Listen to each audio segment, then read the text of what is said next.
Hi, I'm Persis, and welcome to another blockbusting geek episode of Tomboy T-Rod. This week, my co-host Raven and I are called into Gotham City Police Department to investigate some of DC Comics' most iconic villains. Our investigations take us into deep, dark places. Namely, the Gotham City Archives. Oh, so boring. Shut up, Raven. Archives are fun. You never know what you'll find. Anyway, as I was saying, our missing villains case leads us to some seriously dark places of Gotham. But we're not alone in this adventure. Christine Hassel, social media manager of Geek Girl Con, aka Kitty Woman, and Ryan, sub-editor of JustSaying.Asia, her sidekick, joins us to talk about everything DC. So what are we waiting for? Let's get this episode started!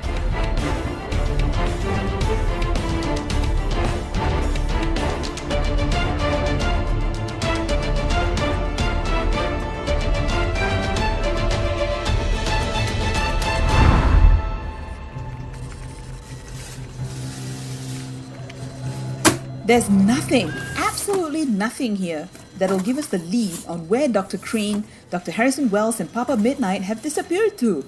It's like they vanished into thin air. And it doesn't help that the Batman, Flash, and Constantine are calling us almost every second. Just another day at Gotham City PD. Did you check missing persons? Not yet. I've been running around like a headless chicken around Gotham City questioning people. Strange people. Well, maybe.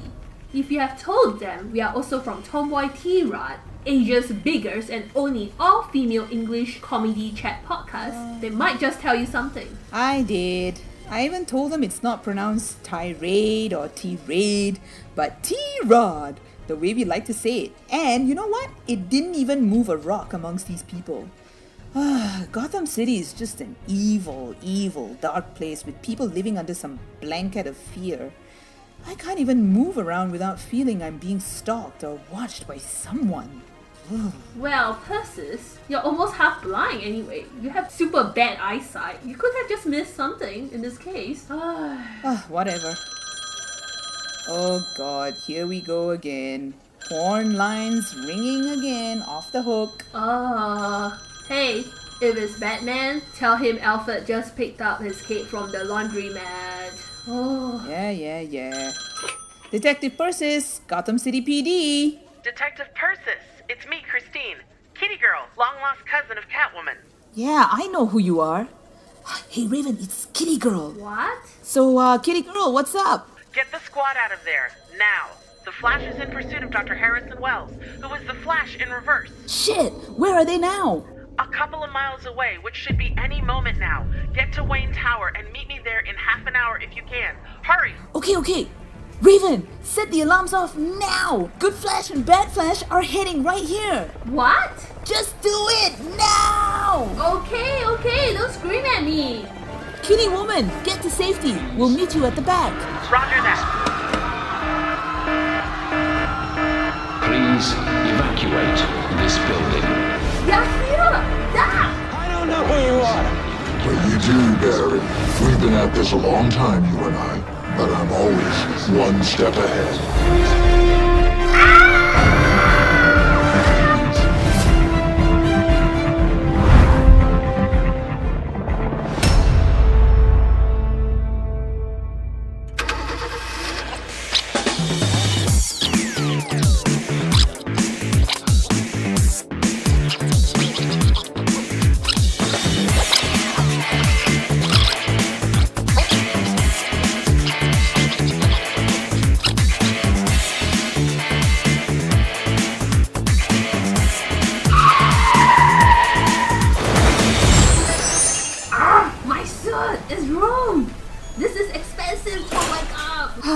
I know, Rave, but it looks like we're in for a rough time now that Good and Bad Flash are at each other's crotches.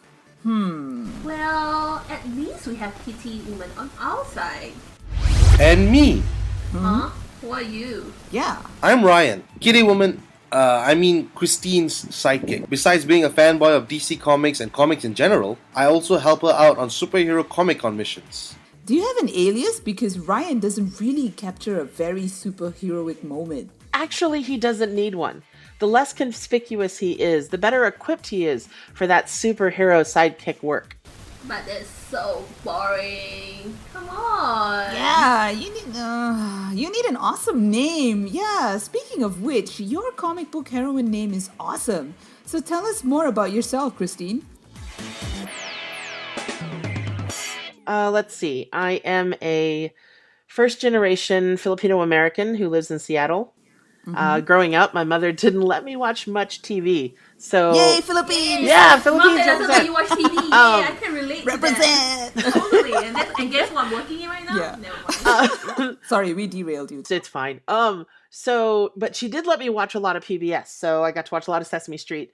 And I also started watching Monty Python and Doctor Who, like a lot of British television, which starting to watch Doctor Who when I was a kid kind of opened the door for kind of geeky, nerdy things. My dad was a Marvel fan. Actually, he loved all comics. But he loved Star Wars and Star Trek. So growing up, I got to see all the Star Wars and Star Treks with my parents. And because he played the French horn, he loved film scores. So it was just kind of a natural progression to love like John Williams and other film score composers. And there's still parts of like the Howard Shore's Lord of the Rings film scores that make me weepy just because they're so beautiful. So the things I kind of geek out about now is I love Miyazaki and all things Avatar, Airbender. Oh, high five, girlfriend! That's right. I aspire to be a firebender. Just to show that firebenders can be good too. So how did you get involved in Geek Girl Con? Like how did this whole thing come about? The origin story of Geek Girl Con was that there was a panel at San Diego Comic-Con in 2010, and the panel was called Geek Girls Exist. And it ended up being a packed panel.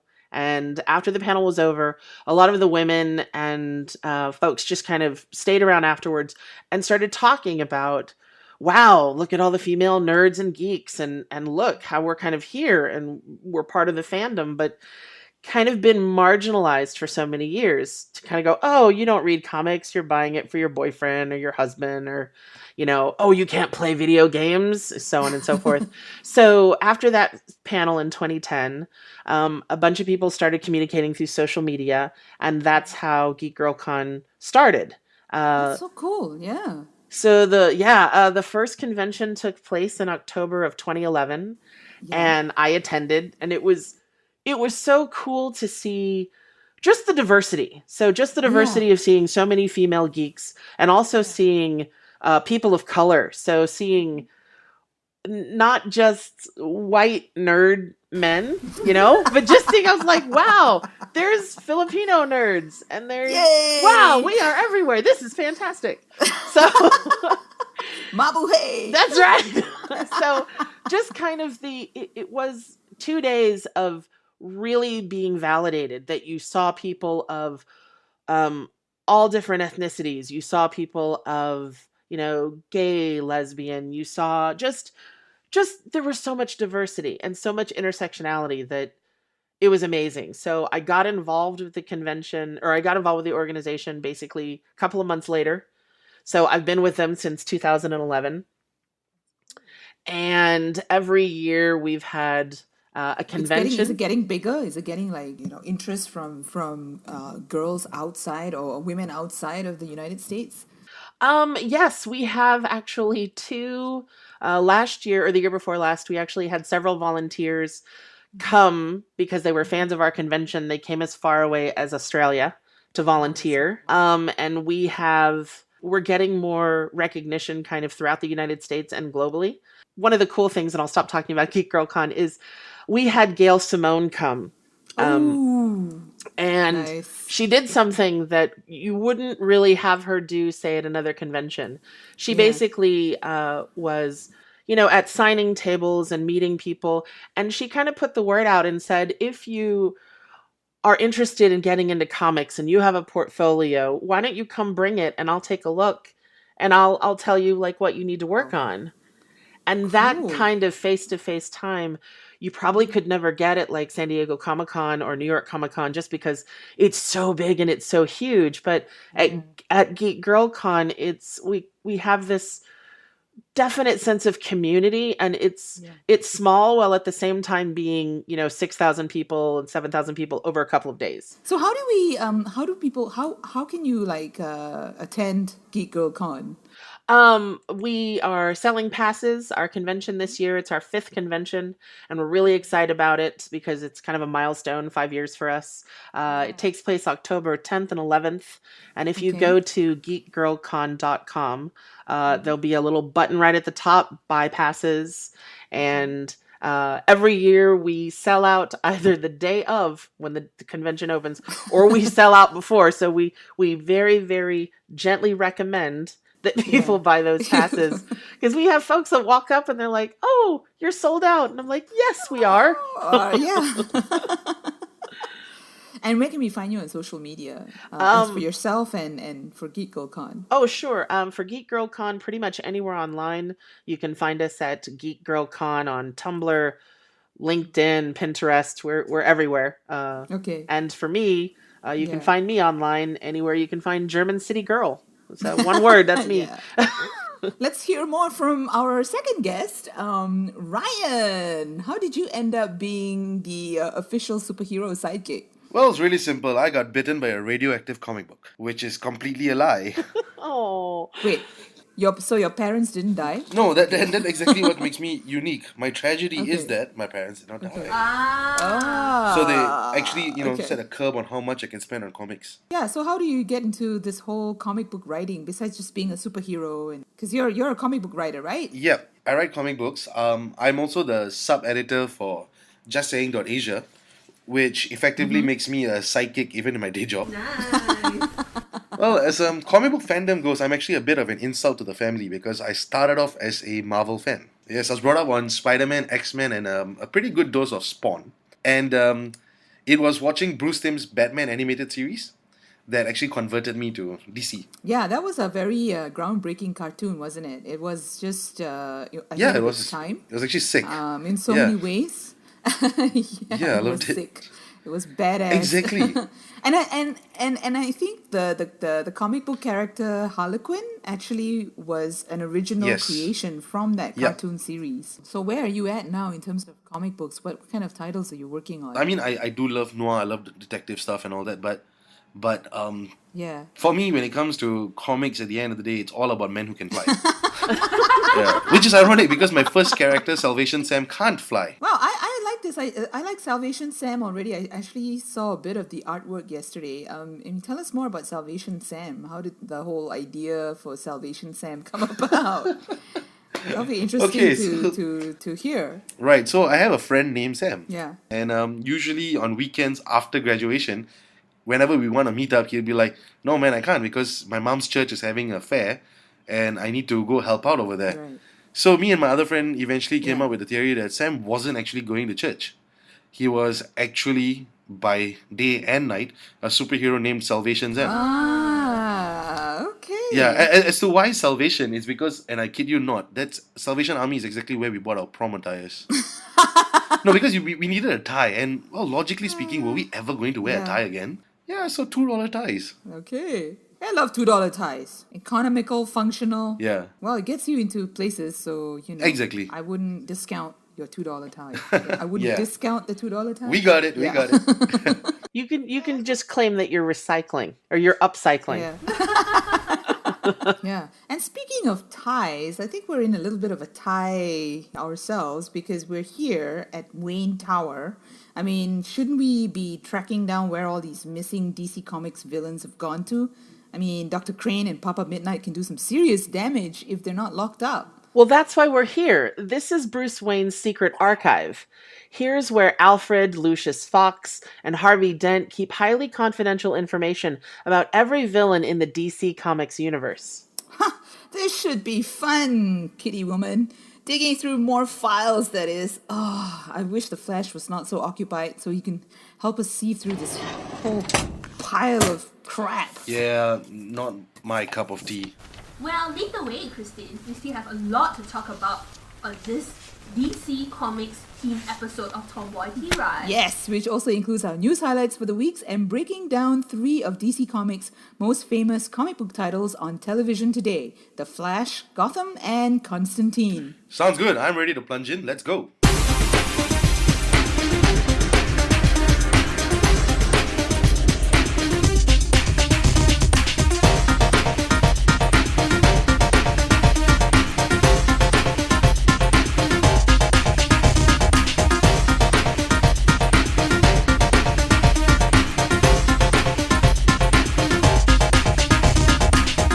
Okay, and we skid mark our way into the news highlights, demon style, into our first piece of news on this episode with a huge question mark that we have on the Constantine franchise.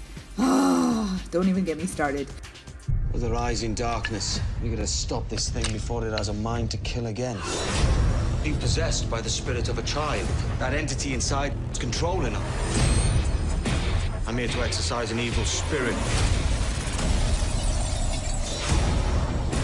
Things you're used to dealing with have more power. Or your old ways might not work.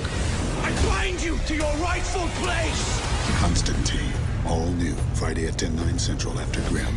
As you probably know, folks, we've had previous discussions on Tomboy T-Rod as to why generally most of us feel the series didn't really do justice to the beloved Hellblazer character and the universe. And we were also quick to add that it was probably because the show was on network TV. The darkness of Constantine seems more appropriate for cable, so here we are biting the devil's fingernails to see if anything concrete has emerged from the negotiations and discussions that showrunner David Cerrone recently had with NBC. And, sorry Raven, we have yet, as of this recording, because you are a huge fan, right, to hear anything about season 2. Asked on Twitter if the show could be considered technically cancelled, Cerrone replied that NBC has made some early pickups, but #Constantine is not cancelled. We'll pitch them our plans for a second season in May, then they decide. Doo-doo-doo. I know. In the meantime, listeners, fingers to the keyboard on social media and hashtag save Constantine to do your part. Oh, yeah, I know. Take that, Raven. I didn't know. It's like Community in a way. It's like Community. It keeps going on, and then Yeah. it doesn't ever end. It was like you keep hearing, okay, it's gonna be cancelled, it's gonna be cancelled. It's like the infinite universe.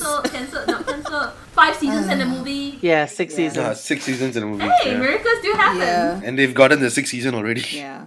I think that's something different from, say, American television to British television. It seems like, and whether it's a financial thing because of the BBC, Yeah. but they seem more comfortable with saying, we're going to do 2 seasons Yeah. and that's it. Whereas over here in America, it's like, wait, can it still make money? Let's do another season. Oh, it's a shitty project, but we can get one more season out of it. That's right, because the British people, they know, like they've got a very good strong handle of the story, and they always like to go out on a high. With Americans, it's like, yeah, how much more blood can we squeeze from this property, or this franchise, For American TV, they can go syndication. That's what they aim for. So they want to hit 100 episodes, they can go syndication, and when the money will just That's keep rolling right. in. So even Yeah. it sucks, as long as I made it to like 100, it's like, oh, syndication! I don't have to work again for the rest of my life. Yeah, and that explains everything about Smallville. So yeah. Yeah, so Raven, what's the news highlight? What's the next piece of hot Okay. news in the DC Yep. Comics world? There we have it. And our second #news highlight requires some heavy lifting, folks. Get it pumping. Yeah. Yes, it's official.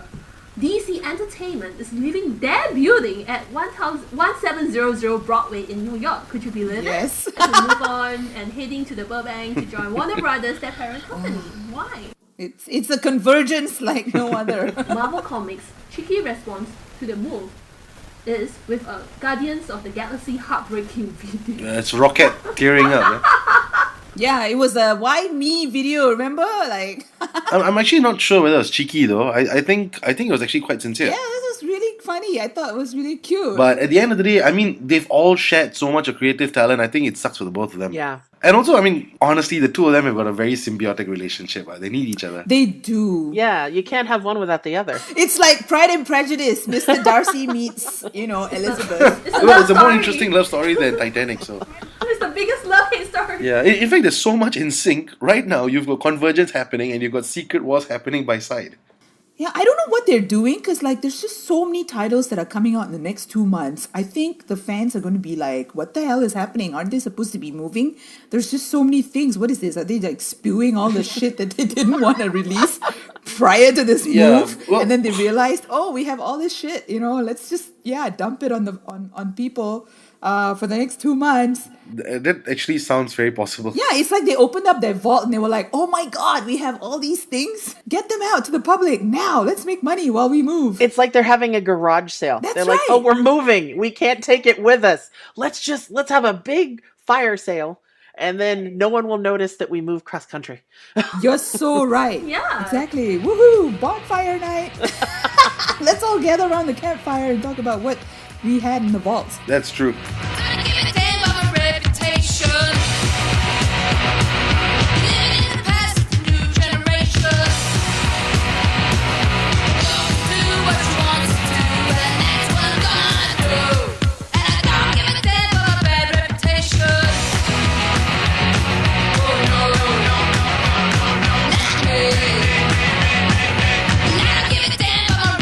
Okay, here we go. Dr. Harrison Wells files. There's not a lot about his past before he started Star Labs. No, wait here. Apparently, his fiance was murdered in a car crash. Look. Always a dubious one, the Dr. Wells. I think it's all that science he hides behind. And with all the mixed reviews we've gotten over the last few months of The Flash, what do you guys think of season 1 of the rebooted 2014 Flash TV series so far? I love it. I love it. Yeah. Me Yeah, too. it's I loved it. Okay, end of conversation. Yes, that's it. Next segment. yeah. No, it's actually currently my favorite TV show. Go ahead, Mary. Ask it. Why did you kill my mother? Because I hate you. I've dreamed my whole life about saving her. This is why you became the Flash.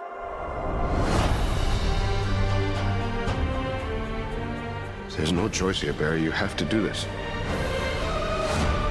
You have to change the past. Run. Barry. Run. I can save Mom. At what cost? Oh my God. He cannot be stopped. What did you do? He's being erased from existence. Who are you? It's me, Mom. It's Barry. I think it's fun. Yeah. Yeah. I think it's everything that a superhero show needs to be. As in it acknowledges and it takes pride in the fact that you got a guy who wears a skin-tight costume and is moving at ridiculous speeds. It's everything that the DC movies are not. Yes. Yeah. I was going to say, I think one of the fun things about The Flash is any viewer watching the show kind of goes, okay, Barry Allen, and he kind of says it in his intro. Like, we all know he's going to be the Flash. Yeah. But we know the arc, but they get there so quickly and he has fun doing it. And maybe because they've made him younger, he kind of has fun and he screws up and he's like, haha, I'm the fastest. Look what I can do. But that means it's fun and that makes it fun. Like he doesn't carry around the Bruce Wayne, my parents were killed, And there's a little bit, I don't know if you guys noticed it or if it's something to do with the CW, but I feel like there's a little bit of buffiness in there because, you've got the team, you've got, everyone's playing up to their strengths, and my particular... The whole Scooby And you have the Correct. mentors. I particularly like my favorite character, I think, in there is Cisco. I really like Cisco. I think he's funny, and I think that what I like about it is that there are certain story arcs that really focus on Cisco, which is like recently. And I really liked the episode where, he gets killed apparently, but then... Spoiler alert! We forgot! Well, you didn't tell me that you didn't watch No, I the watched series. it! I watched it! Just want to, in case there are audience out there. Yeah, but whatever. Hasn't seen I it. mean, what I like is that they take time to sort of develop the other story arcs, like with Dr. Catelyn as well, Dr. Catelyn Snow. The only thing that I find really annoying about The Flash is the Iris West and Barry Allen romance thing. I find that really annoying. Yeah. But I think that's a superhero curse. Yeah, you have to have a love triangle. Yeah. Not just about the love triangle. I mean, even if you were to look at let's say Arrow, Yeah. nobody likes Yeah. Laurel Lang.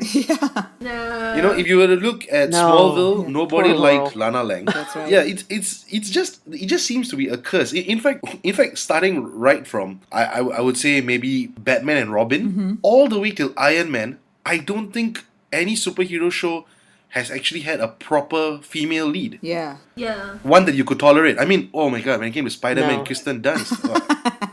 What were they thinking? Yeah. Yeah. It's the same thing all over the place with all superhero shows for some reason. Yeah. But I don't have an issue with that. I mean, like, I know that when you're a superhero, right, you always don't really have the luxury of really maintaining A-grade status on both your superhero life and your relationship, But I think what really annoys me is I think the actress that plays Iris West in this series She's so is ditzy. really annoying. I'll admit, like, I have not read a lot of Flash comics, so I don't know what the character of Iris West is like in the comics, but I know on the television show, it feels like she's not given enough to do. Yeah. Correct. So she's just the girlfriend. Very one-dimensional. Yeah, she's super one-dimensional, and I'm like, you could make her smarter, or you know what I mean? Like, you could give her more depth and give her something to do. But she's just kind of Correct. eye candy, and she's, she just looks like she's gonna be bait. She's Correct. gonna be bait, or she's gonna be Yeah. eye candy. Yeah. It's like, come on. Look at how she investigated her supervisor's death. She didn't do much. She just asked the guys Correct. for help. Hey Flash, can you help me look into it? Hey And then she boyfriend. wears all Look these into it. hot outfits from the 80s, like those Flashdance outfits to work. I'm like, okay. Okay, I do not have a problem with that at all. Like, actually, Of yeah, course you don't. I do not have a problem with No, that. I mean, but I- 80s fashion best. So So I don't know. But here's another thing. Do you think Grant Gustin is just too young to portray the Flash? Okay, I admit, right, long time ago, I actually watched Glee. That is, I need to confess. I actually Really? It was watched a long, Glee. long time ago? I thought it was just like... And he Glee played just ended what? last month. He was Sebastian Sebastian. Smythe on Yes. Glee. And Yep. I actually liked him though. I mean, it was only there for 4 episodes. Wait, you counted the number of episodes? Yeah, she does. She's I did. She's geek that way. I can count like 1, She can 2, count. 3, 4. Grant Gustin, if you're listening to this, be careful. That's right. Yeah. Watch out, who's He played such There's a jerk, someone though. keeping count But on you. there's something likable about him. That's the thing. So when they actually announced his casting, everyone's like, "Boo! Like, Matt there. Why is this young dude?" I actually thought it was like, I was actually really excited. Partly because he's, well, not because I have a crush on him. No, but I thought that he would bring a very interesting take. Because I remember No, his I'm actually with Raven on this one. Okay, I don't want to do any spoiler alerts, but let's just say, I mean, the way the Flash series is going right now and how they're bringing in like the Reverse Flash and things like that, right? There could be a possibility that with Grant Gustin's, with his history of playing someone cheeky, so there is a possibility that the current Flash could, go bad for a period of time. Well, actually, in the comics, I mean, nobody wants to remember this, but back when Mark Waid was writing Barry Yeah. Allen, we did find out that he had a twin. Ah, yes. Yeah, it's one of those arcs that nobody wants Oh. to remember. Yeah, in fact, actually, Cisco, I'm really excited to see whether he becomes Vi. yeah. But there were That's some hints, true. right, in the Yeah. trailer. As in that he might actually get some powers. Yeah. Yes. It was like, oh, this is so cool. Yeah. Yeah, because Vi would be actually a very interesting character, given that he's able to control frequencies. He's actually sincerely one of the few people on the Justice League Yes. who could take down the Flash. Yes, that's right. We have yet to see that, But what I also really like is the fact that they put in John Wesley Shipp in there. Yes. To play his dad, which is really a nice touch because it's really like passing on the DNA because he did the original Flash TV series in 1990. Oh, and another nice touch.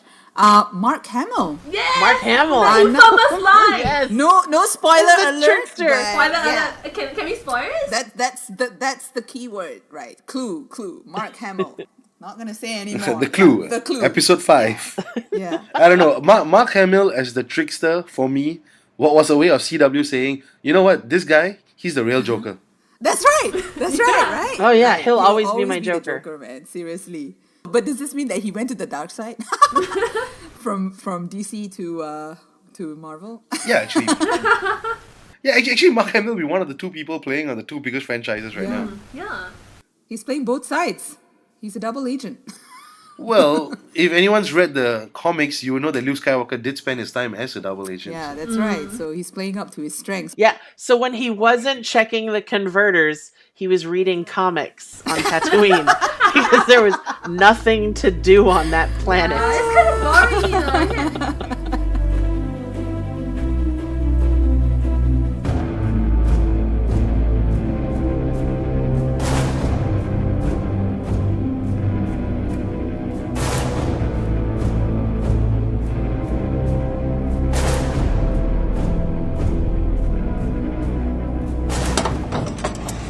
Got anything on Dr. Crane? Yeah, here. These say he's been manufacturing. How do these villains and Gotham get access to these things? Like how? I don't know. I mean, with access to people like Don Maroney, for example, anything can happen.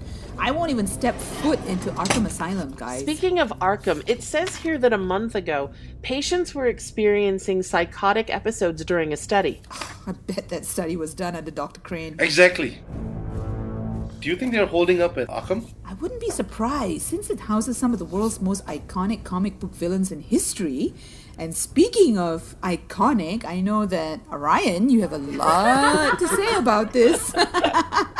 About this series that just went completely wrong. It's your time now, Ryan. That's right. We're gonna get comfortable. Go. Here you go. Here's the here's the sighing pillow. Okay, Sighing pillow. everybody sit back and relax. And this is the part where I go, so back in 1992. No, but seriously, back in 1992 I fell in love with Batman. Of course, we all did, right? Yeah, and then I just don't feel he's had very great luck. I mean, I'll be very honest, I hate the Dark Knight trilogy. I had my reservations about the Dark Knight trilogy, but then I thought, okay, you know what? Let's just give it a chance. Let's just see what Christopher Nolan has up his sleeve. I can tell you that I really enjoyed the first one. And Yes, same here. I kind of liked the beginning of the last one, but I absolutely detested the second one, in which everybody said Heath Ledger was like the greatest Joker ever. And I was like, no freaking No, I way. love Heath Ledger's Am I the only portrayal one who of the thought that Joker. he... no, I'm sorry. No. No, I love it. No, I love it in the sense of a testament to his acting. But I think it's one of the worst Jokers ever. Yes. I mean, and the makeup too. I mean, I have to give it to the makeup people. I mean, that was fantastic makeup. But I'm sorry, Jack Nicholson is still my favorite Joker. And in terms of animation, I think Mark Hamill, is up there on the top for me. Yeah. Yeah, for me, it's Hamill flat out, followed by Nicholson. So Yeah. Yeah. There's no one else, seriously.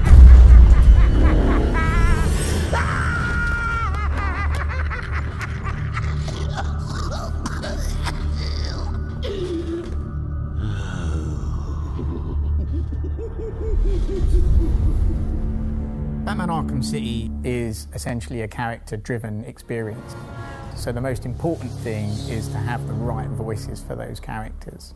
Working with Mark Hamill and Kevin Conroy is fantastic for us. Like most people, when you read the comics, these are the voices you hear of Batman and Joker. So yeah, it's very hard to imagine the game without them. When you see Mark become the Joker when he's actually in the recording booth and doing these voices, he actually physically kind of twists himself and manifests himself into Joker. Surprise! You fell for the old sick Joker guy, Batman. there's something about scary clowns, you know, that it just creeps people out. But you of all people should know there's plenty wrong with me. His purpose in Batman's orderly world is just to mess him up big time. Take my blood, for example. I wish somebody would. This stuff is killing me. Why should I care? Because now there's a teeny little bit of me in you too, Bats. He gets great joy out of just the most sadistic, oddball things. Every Batman fanboy was like, oh my god, Heath Ledger, he's like the bomb. And I was like, oh my god, am I the only one who thinks that he sucked? I don't know. I'm starting to have problems with Batman fanboys. Every time they say, oh, I love Batman because, you know, I love the Dark Knight trilogy. And I'm like, are you kidding me? In the Dark Knight trilogy was one of the most pathetic depictions of Batman. He sat around the movies moping. He was like the emo Batman. Yeah. I mean, look at Michael Keaton's Batman. Nobody thought Michael Keaton was going to pull off Batman. Yes. I mean, he said, I'm Batman way before Chris Bale did it. Yeah. And when he said, I'm Batman, it wasn't because he needed to get something out of his throat. He said it because it was actually establishing who he was. Yeah. But you know what I liked about Tim Burton's version, and I always will like Tim Burton's version because Tim Burton is quirky. You know he's quirky himself, right? Yeah. But he brought that manic quirkiness into the world of Gotham. But he made the Penguin kind of gross. Yeah, but that Penguin the Penguin was just out for me. Yeah, but I just like the way that he brought, like, Michael Keaton was quirky. You can see that there's some kind of madness in his eyes at certain times. Well, he is Beetlejuice. Yeah, so. yeah, but but if you think of yourself as Batman and you grew up that way with your parents all dead and shit. You're not balanced. Is that what you're saying? You're not balanced. Yeah, you can be emo, but you can be a bit out there, you know, violent and off. Yeah. You can't be all the time sitting in Wayne Manor. Oh, Alfred, I'm so sad today. I think what we missed in, like, the Dark Knight trilogy is one of the reasons I love Batman the Animated Series is because we saw, and you really heard it in Kevin Conroy's voice inflection, you saw the likeness when he was Bruce Wayne, the Playboy. We didn't get any of that, like with Chris Bale, who's easy on the eyes. So you're like, well, why don't we get any of the Bruce Wayne? Oh no, we get mopey Bruce Wayne. Wait, you know. Yeah. I think one of the best things that came out of all of the Dark Knight movies was the fact that everyone now can do a Bane voice. You just have to put your hand over your mouth. I want eggs on my toast. I don't know. For me, people were saying, well, at least this Bane is better than the one in Batman and Robin. I'm not too sure if that's true. I think they're just equally bad. I'm actually sick and tired of seeing white people like this, Ra's al Ghul.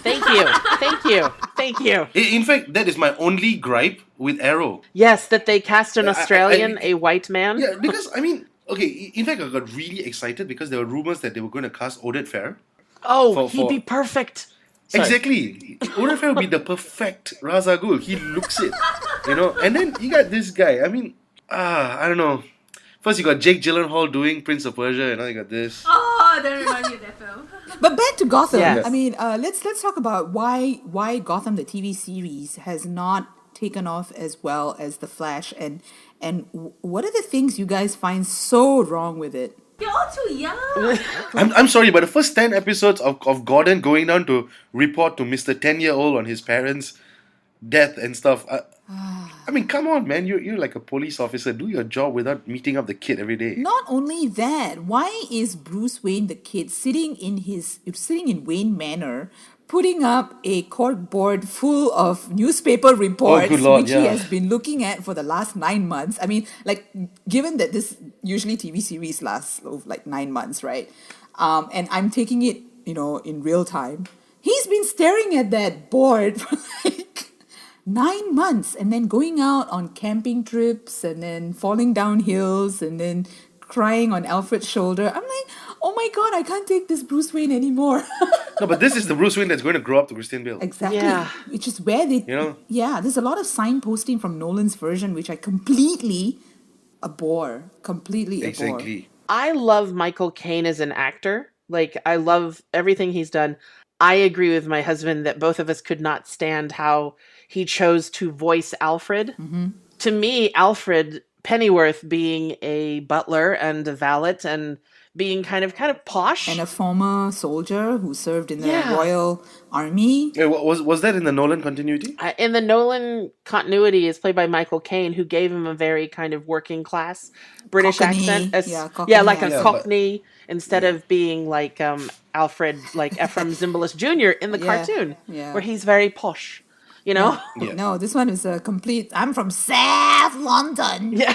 So why are you a butler? I think what infuriates me about Gotham, which is the thing that made me crabby about Smallville, is why does the hero have to meet every single rogue villain in the span of a series or in the span of a season? It's like, Yeah. okay, so Bruce has met Catwoman, point. he's Yeah, met good point. Poison Ivy, he's met There's a Penguin, Riddler, he's Penguin, met yeah. he's met all of Joker. them. Joker. Yeah, in half of a season Yeah. or a whole season. They have a list. Yeah, I don't know. I think honestly they should have just taken a leaf out of GCPD's comics and just pretended that Batman doesn't exist. I would have preferred to see a police procedural that kind of brought James Gordon's character to the commissioner that we'll know he becomes. And somewhere along the way, if in season 5 you see Bruce Wayne again and he's slightly older and he's got the whole angsty thing going on, trying to become a vigilante, I think that's okay because that is part of his journey. What I don't get is, how old are all of his villains going to be when he's Batman? Yeah. Good point.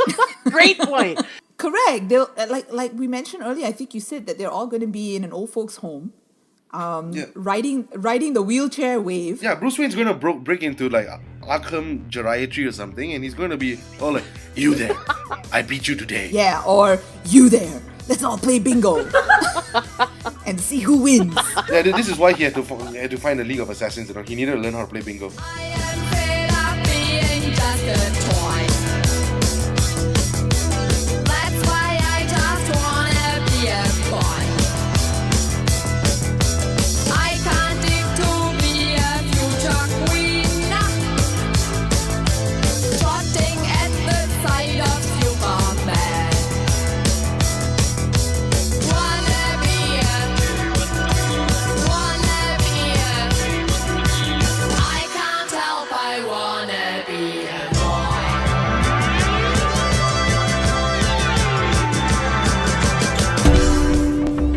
Right, let's go. We've pretty much narrowed down a location where all 3 villains could be. Here. What is this? High-tech ammunition and a voodoo doll of Papa Midnight? Why? We have our guns, Kitty. Yeah. Guns are like, you're dealing with psychopaths here with actual powers. You need serious ammo. I concur. Okay. Now, come on, let's go before they... Shit, what's that? It's coming from under this building. Look, guys, outside. It's Batman, Flash, and Constantine entering the building. Which means we have to go. Bye, guys, and get those files back to GCPD before someone else accesses them. That's right. See you guys on the other side. But yeah. How do we get out? Here, secret stairwell. It'll take you to the garage where Lucius will be waiting for you. Hurry up. Okay. Stay safe, guys. Bye. Okay, hurry, Raven. I am. And where do you think you're running off to? You can't hide or run from me, the Scarecrow. Dr. Crane! AKA the Scarecrow! Run, Raven,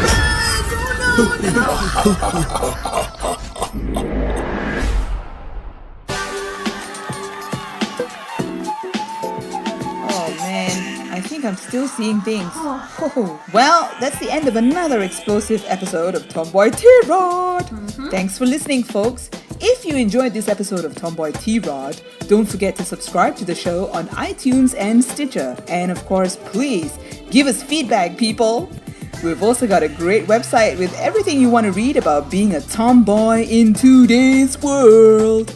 Check it out at www.tomboy-tarts.com. And if you just want to connect with us outside of the show, we are also on Twitter, Facebook, Instagram, YouTube, and Tumblr. Just type Tomboy Tarts. That's right. And if you have any inquiries about advertising, collaborating, or appearing on this podcast or our blog, drop us an email at tomboy.tarts@gmail.com. Because We are everywhere, everywhere. Until the next 2 weeks, Padres. Ciao and adios,